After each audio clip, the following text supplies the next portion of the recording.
just then you heard Beast of Burden by the Rolling Stones. Pretty cool story about that actual song and how it came to be. So Keith interpreted his gifted title as a subconscious reference to his recent dereliction of duties. As his heroin habit compromised his role in the Rolling Stones and Mick assumed more control of the group, he was the Beast of Burden. Right. Beast of Burden is, what is the definition of Beast of Burden? An animal as an ox or horse used for carrying or pulling heavy loads. Right. So it's kind of... He was the heavy load. Oh, he was the heavy load, and the Stones were the Beast of Burden. Yeah. Yeah, right. Interesting. I didn't know that story. Me neither. I learnt that a couple of seconds ago. And more importantly, tell me about the first song. Why'd you play that for us, mate? What on earth possessed you? Hunters and Collectors, True Tears of Joy. My best mate, Kelly, showed me that probably 4 years ago. And then probably back in November, it came back into circulation. I have no idea how, but Kane Corns was on my... Kane fucking Corns was on my Instagram feed. Right. And he had posted a bunch of slides of some photos of friends and family, and True Tears of Joy was the track. That was his tune he picked. Yeah, and that is the one redeeming quality I've sort of found Kane Corns to have is him choosing that song. What do you mean, Matt? Oh, man, he just fucking shits me. He's just so angry. He's all the the best time. journo in the whole of Victoria, mate. How about you have some respect for the big fella? But he will slowly gain respect if he keeps pulling out songs like that. But he's just got to chill the fuck out in my eyes. Look, that's probably a fair enough statement, but I'm going to go with no comment. No comment. Big fan of what Kane Corns brings to the table. Look, I didn't actually love that song, Kane, but I respect that you put yourself out there, mate, and I reckon keep going from our Insta and we'll just keep playing it. We'll matter keep playing or it. Kane, if you would like to come onto the podcast, we would happily have you. And may I interject, Matt, and just say at PTA.listen, we are always looking for your feedback. Absolutely. On either of those songs, we love a bit of commentary. Give us something to talk about. Give us an objective perspective as to whether maybe that song is good, or if the Rolling Stones are bad, who knows. But we love the crowd interaction. We love talking to the audience. So please, at PTA.listen, hit us up. Yeah, we would love to develop a mailbag segment or just a listeners only. An anything segment. Yeah, any sponsors, anything, man. Give us something. If you know any songs, please. Studying history of political ideas. You touched on a couple of times. Are you into politics? Not really, to be honest with you. No. I can't. I find it just quite interesting. the concept and the construction. Look, the way that politics and the economy interrelate. Yeah. I find quite interesting. Yeah. And the fact that somewhere up there, a few people have a lot to say with the way in which the world moves. And, especially casting back to November when Trump come in. Yep. It's a bit of a pitchfork in terms of the way the world's going to go. Mm-hmm. And Trump et al. Will say, the Democrats and their censorship and, the Illuminati and blah, blah, blah, and Big Pharma and, that.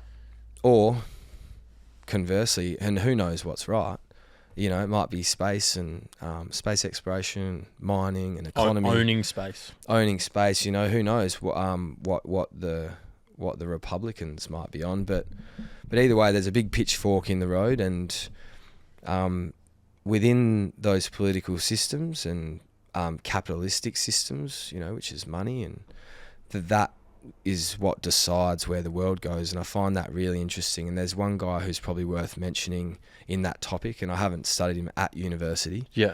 But he's a bloke by the name of Ray Dalio. Do you know anything about Ray Dalio?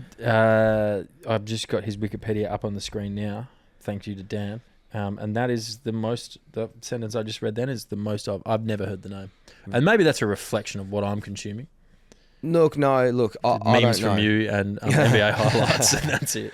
Man, I don't ever attest to any of this stuff being correct. I just find it really interesting perspectives. And, we chatted in Ep 2 about Graham Hancock and the pyramids, right? Yep. And touched some stuff that is kind of a bit taboo. Yeah. And, you know, if we ever speak about aliens, right? Like my mum just thinks aliens aren't real. She's just like, no, they're not real. They don't exist. So I understand that people have completely different views on these things. And is that wild? No, it's not. I just, yeah. You Ray don't think they exist either? Nah, I just pictured you at the dinner table with your mum and you trying to talk to her about aliens and her going, no, Thomas, no. Oh, well, pretty much, yeah, pretty much. And, you know, she's got completely different perspectives. Which is totally fine. Yeah, absolutely. And, you know, I think... I think she's living under a rock. Yeah, I think she's living under a rock. I asked her to go and watch David Attenborough's, I think it's Blue Planet. Yes. Go and watch the high seas and go and have a look at the deep sea oarfish. It's being overlaid right now. Yeah, Dan, can you please bring up the deep sea oarfish? in the real life podcast in real life, that's being produced. But, you know, it's...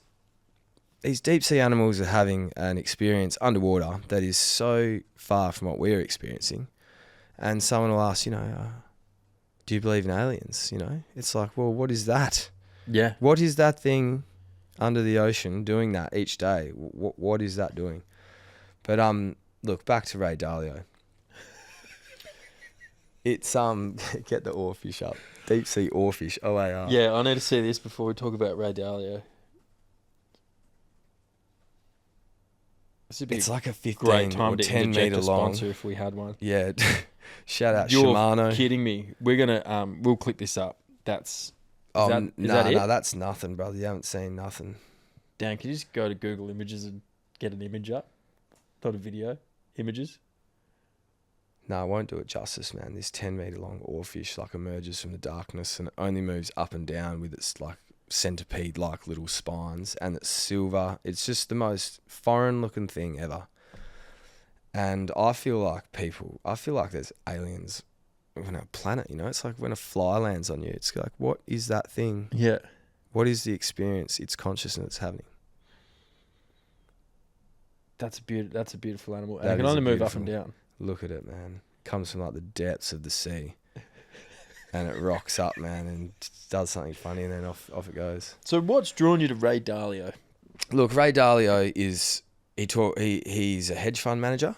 Yes. So he manages a giant bunch of money, and effectively he describes political and economic systems. So he talks about America as a political system, Russia as a political system, China as a political system, and not saying, oh, what's right and what's wrong, just talking about the fundamentals of what they see. Like we already... If this happens, then this is going to happen. Yeah. Oh, Democrats... more decision making versus Republican and how that affects the economy. In America, they are very liberal, big on individual rights. The what do they call the Constitution is built around that. Yeah. So therefore, the political system is this bunch of individual agents that are all, you know, flourishing to create an economy. Where he talks about in China, they're not so liberal. They don't have individual rights as much. So the common good is prioritized over someone's individual desires. Yeah. So if a train line wants to go right through your house, it's just bad luck. There's no, oh man, sorry, let me it's just, nah man, sorry, that's where we need to go. Yeah. And everyone. And that's for the greater good. Goes, yeah, well, that's for the greater good. Mm-hmm. That's what I'll do. And it's not like that person who has to make that sacrifice. They're not even seeing themselves as to be felt sorry for. It's almost an honor, you know? It's like, no. It's my duty I will in do society. This for my country, yeah. That's what we do. But it's the same for the technology in, AI, face recognition, social credits. But it's more the application of different technology across the political system. Yeah.